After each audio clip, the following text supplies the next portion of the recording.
everyone, it's Max and welcome to my September wrap-up.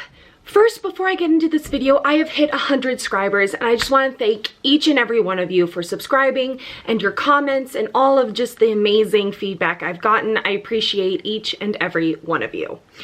Let's just get into the September wrap-up. So this month I participated in 2 month-long read-a-thons. I participated in the Magical Read-A-Thon hosted by G at Book Roast and Becca's Bookopoly-a-thon, the month-long edition.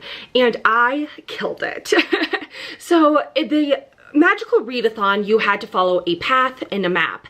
And I kind of just assumed that you had to follow it like follow the maps, you had to read them in order, which is what I did. But there were also 3 extra challenges where you didn't have to read them this month, but it made it 10, and I love a good round number for like a TBR. So I added those 3 to my monthly TBR. I was able to get, I was able to match a Becca's Bookopoly-a-thon prompt with each, and I even read more. I read 20 books this month. Yes, I did. It was amazing. I had such a great reading month. I was flying through books. I really enjoyed a lot of these books and I just had a great time. So let's just get into it. Okay, the first book that I finished went towards the Magical Read-A-thon Novice Path entrance to read a book with a map.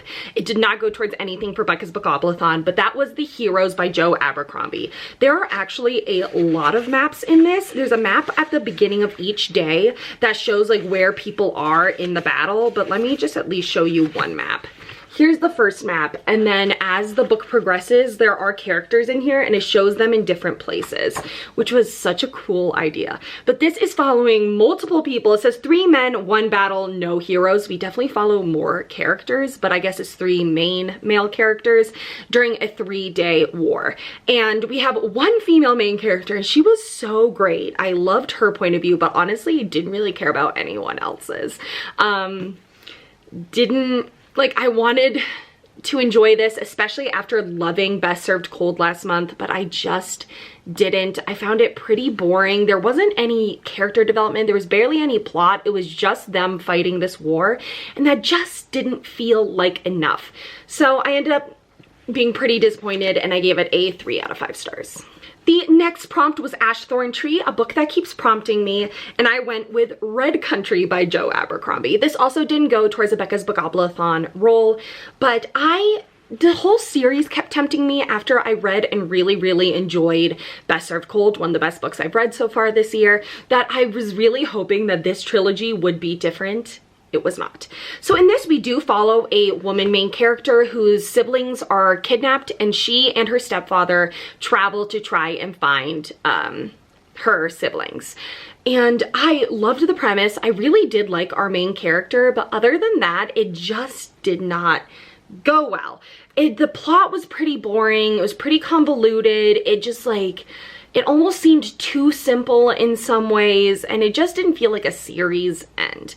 It was just a little bit of a bummer. Now, one of our main characters, I cannot remember what he goes by in this. Lamb. So the first day of the month, I accidentally brought this with me to work and not the first or the second book.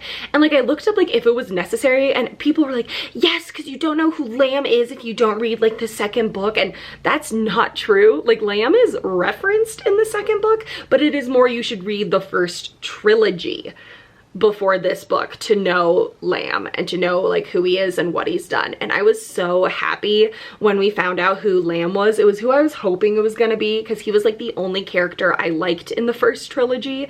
So I was pretty pumped about it. But overall, again, I gave this a 3.25 out of 5 stars because I liked it better than Heroes, but not that much. Okay, so then I did a 24-hour read-a-thon on Labor Day where I was able to finish 3 books and I had a great time. But the first book that I finished went towards Becca's Bookopoly-a-thon to read a book that centers around history.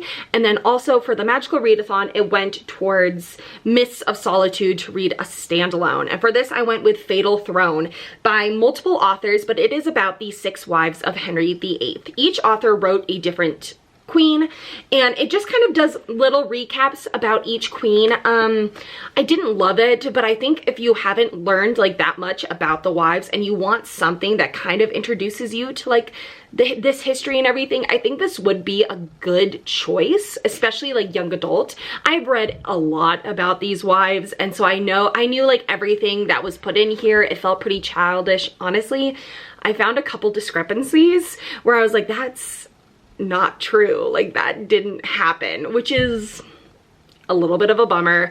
But if you want like a general overview of like each wife and what happened to them, I do think that this would be like a good place to start. I just know them so well that this did nothing for me, and I gave it a 3.25 out of 5 stars again.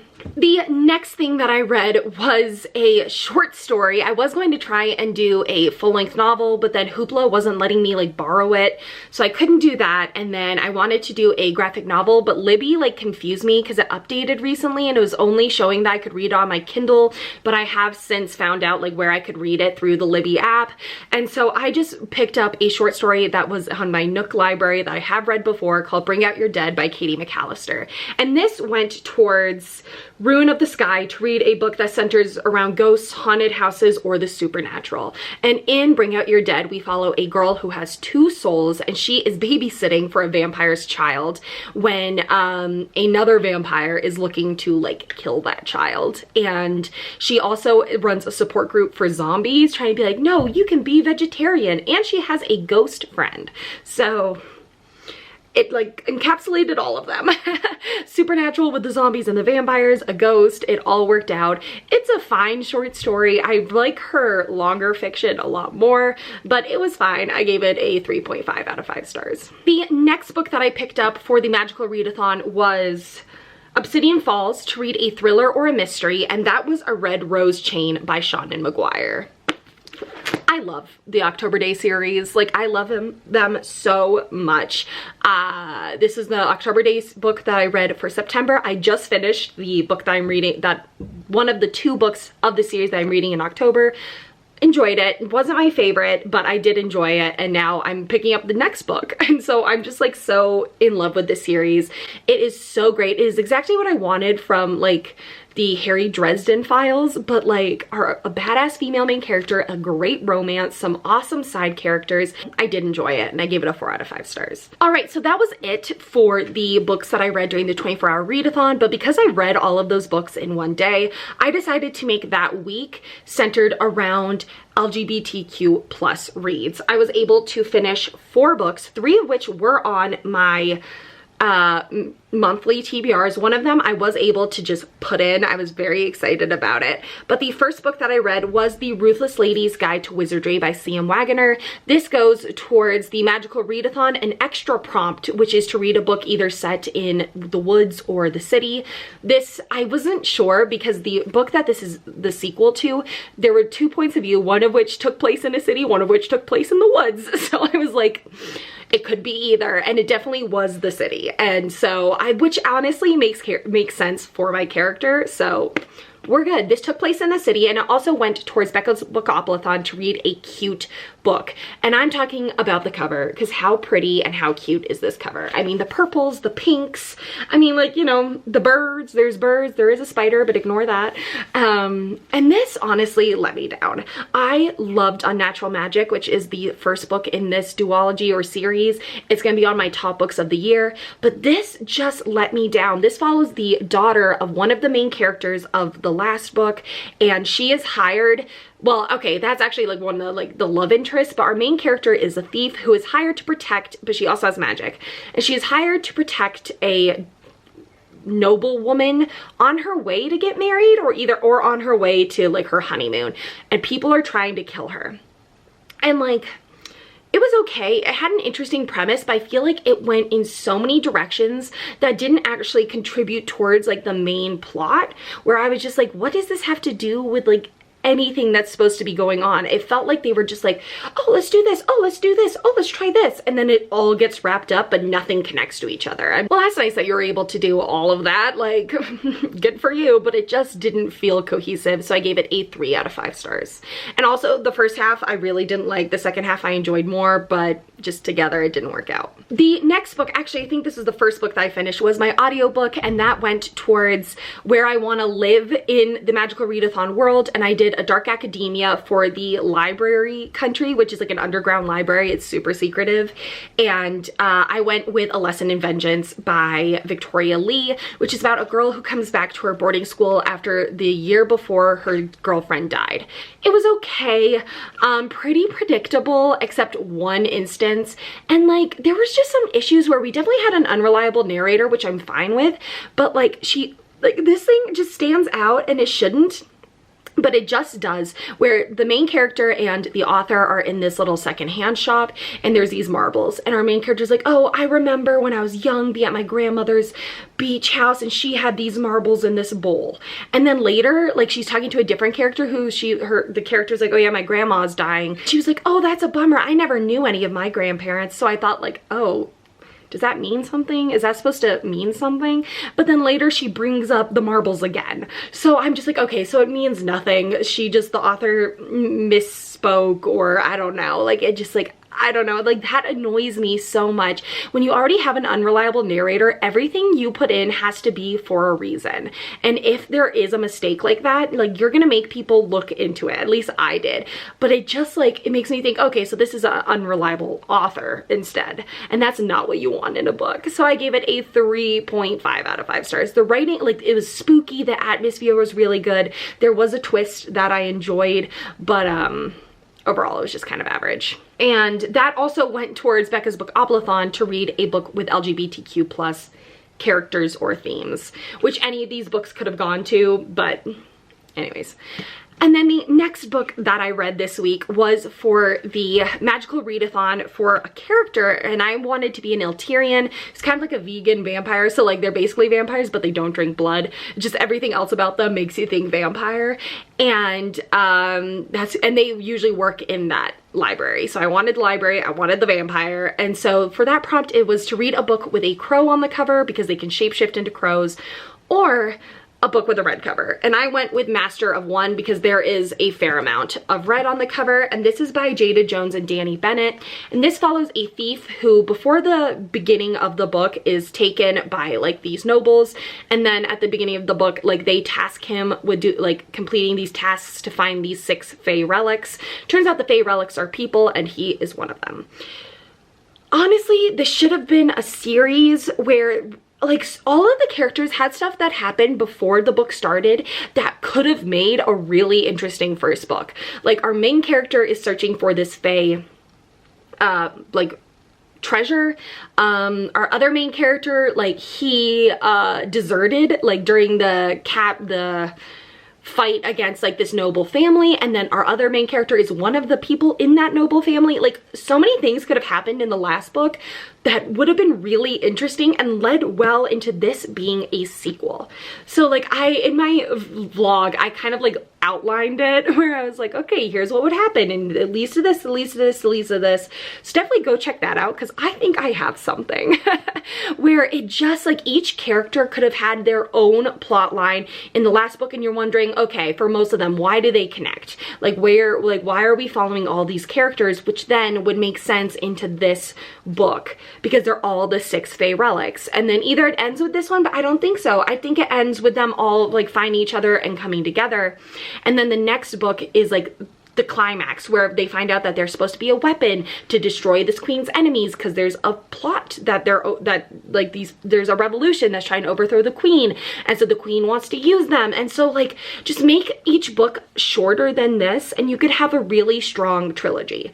Instead they tried to pack it all into one book, where like everything that should be the first book is not in this. It's just referenced, and it just like so much is missing. And also, yeah, I guess it's queer, but like barely. Like our main character is like, oh, he's hot, like twice, and then they kiss once. And I'm like, okay, like I guess that's queer, like yes, but it just didn't, it let me down. It let me down. In this day and age, we need more. Like I was just like, it had such potential, and if this was a series, I think it could have done so much more, especially because it's open-ended. And so it's just like, it just felt kind of like, okay, so this resulted in nothing. Everyone is like where they were at the beginning. Nothing meant anything. So I gave it like a 2.753 out of 5 stars. All right, and then the last book that I read in this queer reading week was The Jasmine Throne by Tasha Suri. This did not go towards anything for the Magical Read-A-Thon or Becca's Bookopoly-thon. I just recently bought it and wanted to read it so bad. This follows a few main characters, but our 2 real main characters are a princess that is locked in this tower because she refused to burn at the stake for her brother's religion, and a maid who is also at this tower and becomes like the lady in waiting for her, but she has secrets of her own. And honestly, I did not love the first half, but I loved the second half. The second half was so action-packed. It was so high. It was just like, oh my God, I was like at the edge of my seat the whole time. And I really enjoyed how it all came together, what happened, where everything went. I really liked the second half. The first half, I just needed to be better. I needed more of our 2 main characters in the beginning because they're supposed to be like a romance, and it just like, they didn't even like meet each other until 100 pages in, and then like for the next like chunk of pages, we didn't get them at all. We got like every other point of view, but not theirs. So it's just like, what is going on? And it's like, we're supposed to be like, they're supposed to be our main characters, and we don't get them for like 70 pages. But overall, I did really enjoy it because the second half was so good. I loved it. So I did give this a 4.25. If the first half had been at the level of the second half, it would have been a 5 out of 5 stars. The second half was so good, but for 4.25 out of 5 stars. Really excited for the sequel. Okay, the next book was one of my most anticipated books of the year. I was so excited to have it, and it's definitely on my top books of the year, maybe even #1. This went towards the Magical Read-A-Thon Tower of Rumination to read a 5-star prediction, and it went towards Becca's Bookopoly-thon Gods. And I went with Empire of the Vampire by J. Kristoff.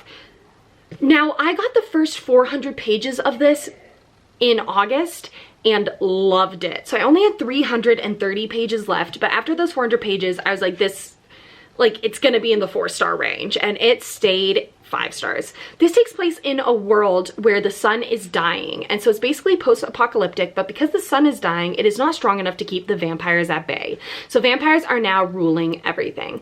And Gabriel de Leon is the last living vampire hunter, and in the present tense, he is telling his story to a vampire who has taken him hostage. We get like very much past tense when he's younger and just starting as a vampire hunter. Then we get more closer to the future, or present, but still past, where he is older, and this was so good. He is joined with a group of people searching for the Holy Grail because everyone thinks that the Holy Grail can like cure vampirism because of this riddle in this book back in the day. I loved it. There was a twist at the end that like I was kind of like throughout the book a little bit like, oh no, I hope it's not true, and then it was, and it broke me, but I loved this. A J. Kristoff book has never really hit me like this one has. I've read a lot of his books, but none of them have really done it for me. The Nevernight trilogy has gotten the closest, but still, it just like missed its mark. God's Grave was my favorite, but it still just wasn't like, I did love God's Grave, but the other 2 books I just didn't. But this gripped me from page 1 and did not let up, even during the month break that I had to take from reading it, because I got the first 400 pages and then I had to wait for the book to come out, and it just, I couldn't stop thinking about it, so I got it and I loved it. 5-star prediction for sure. It was 5 stars. And then Gods, it's because it's very much religious, but not in a way that it feels like they're Bible thumpers. It's just like, you know, people are like, we have nothing else left in our life but like God and like our religion and our faith. And it does actually factor into like how strong vampire hunters are based on their faith and stuff. And so that's why I did Gods. It would have worked like better for monsters, but you know, I just needed to read this and I didn't have anything else I had to do with Gods. So religion and faith and like God is very prevalent in this, and so I thought it was fine. So this week was actually basically Vampire Week, because for the last prompt in Magical Read-A-Thon is to read Aurelium Academy, a book set at a boarding school, and then the last Becca's Bookopoly-thon prompt was to read your lowest rated book on your TBR. What I did was I took my Novice Path, TBR, and I found out each rating on Goodreads, and this was the lowest, and that was Crave by Tracy Wolfe. I've had this book for a while. I've been so hesitant to pick it. The stack fell. I'm not dealing with that right now, but I was so hesitant to pick this up because I just didn't think I was gonna like it, and it was exactly what I needed. It was just a great time. So our main character's family dies, and so she is sent to Alaska to live with her last remaining relative, who is her uncle and her cousin. And so she goes to this boarding school where her uncle is the dean of, and just stuff is just different. And she like has an interaction with Jackson, who's like the head bad boy of the school, and he doesn't have friends outside of his little clique. And I was just like, oh man. But I also was like, is this gonna be like a trashy YA where they like, he's like such a jerk to her until all of a sudden he's like, I love you? No, it's not. He actually like seeks her out. They talk. They're actually friends before they turn to romance. And that is revolutionary in a YA. I loved that. I thought it was so surprising. He's actually like such a sweet guy. It's just at this school, for various reasons, there are very much cliques, and you don't like go out of your clique to become friends with people or romance, but because she's like unclaimed, she's like free game. And oh my god, like they just had like such a cute friendship where like he teases her and they text all the time, and he like does stuff for her. He actively seeks her out in public. And like I remember when she was talking to her cousin's like, You've talked to Jackson? She's like, yeah. She's like, but like alone? Yeah. He sought you out? Yeah. She was like, well, stay away from him. Well, no, I'm not going to do that. We're friends. She's like, Jackson doesn't have friends. She's like, well, I don't know what to tell you because we're friends. And like they are. And I loved that. I flew through this. This is like such a long book. And I could have read it in 2 days, but I didn't because I technically read most of this first because Empire of the Vampire hadn't come out yet. But because I wasn't sure if we had to read them in order, I stopped and then read Empire of the Vampire and then came back. But oh my god, this was just like so much fun and I had a blast. And I'm giving it 3.5 out of 5 stars because like no, it's not like the perfect book, but I had a great time. And honestly, now I might have to read the entire 6-book series, and I don't know if I really want to do that. I made the stack worse because it's just so top heavy because I've got the bigger books on top that I just let it fall. But with that, I finished the Becca's Bookopoly-thon and the Magical Read-A-Thon, and I still had a week and a half. And so I was like, okay. So next week I decided to do a Fairy Loot week where I read all the Fairy Loots that I had, and I had June, July, and August two books. And overall, I was left a little disappointed. So the first book that I read was Fire with Fire by Destiny Soraya, which is about these two sisters who are dragon hunters, but when the younger sister has a magical connection with a dragon, they end up on opposite sides of a war, and the other sister gets closer with sorcerers.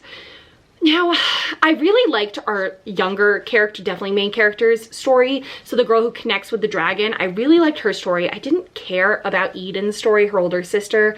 I thought she was really selfish, really like annoying, and just like a bad person. And like it turned out she had anxiety, and so she wanted to become a sorceress because it turns out that would remove her anxiety, but we were never told that, and we never saw her anxiety. So like she becomes a sorceress, loses all emotion. She's like, this is so much better than when I had anxiety. This is why I wanted to become a sorceress. I'm like, how did you even know that that's what it would do? And we didn't even know that she had anxiety. It was so much telling, not showing, where I was like, oh, you have anxiety? Okay. Like all we've seen from her is like envy and like wanting to please people, and I have never connotated envy with anxiety. And so it just like, I don't know, it just didn't I didn't like her, but I did like our younger main character, what is her name, Dani, a lot. I liked her story a lot. Again, this is a standalone that probably shouldn't be a standalone because it was so rushed in the end, but I read it in one day. It's very easy to just read and bang out. It's very fast paced. The writing's fun. Also, we have a bi main character who ends up in a very, very vanilla female-male romance. So it was just like, or heterosexual romance, I guess. And it was just like, really? Like it was such a bland romance. Oh, crap. Well, my battery's flashing. So how much can I get through? And I'm gonna just run through the rest of these really fast. So 3.5 out of 5 stars. Then I read These Hollow Vows by Lexi Ryan, and I actually really enjoyed this most out of all of them, which I gave a 4 out of 5 stars. Six Crimson Cranes by Elizabeth Lim, which I DNF'd but gave it a 2 out of 5 stars. After Love by Tanya Byrne, which I gave a 3 out of 5 stars. No plot, no character development, very boring. And in the last week, I didn't vlog this, but I read 3 shorter books. I read The Way Madness Lies, which I gave a 3 out of 5 stars. The Tattooist of Auschwitz, which I also gave a 3 out of 5 stars. And then House of Salt and Sorrow, which I DNF'd but gave a 2.5 out of 5 stars. Alright everyone, thank you so much for watching. If you want more of my thoughts on the Fairy Loot ones, to go check out my vlog, and I will see you soon with another video. Bye.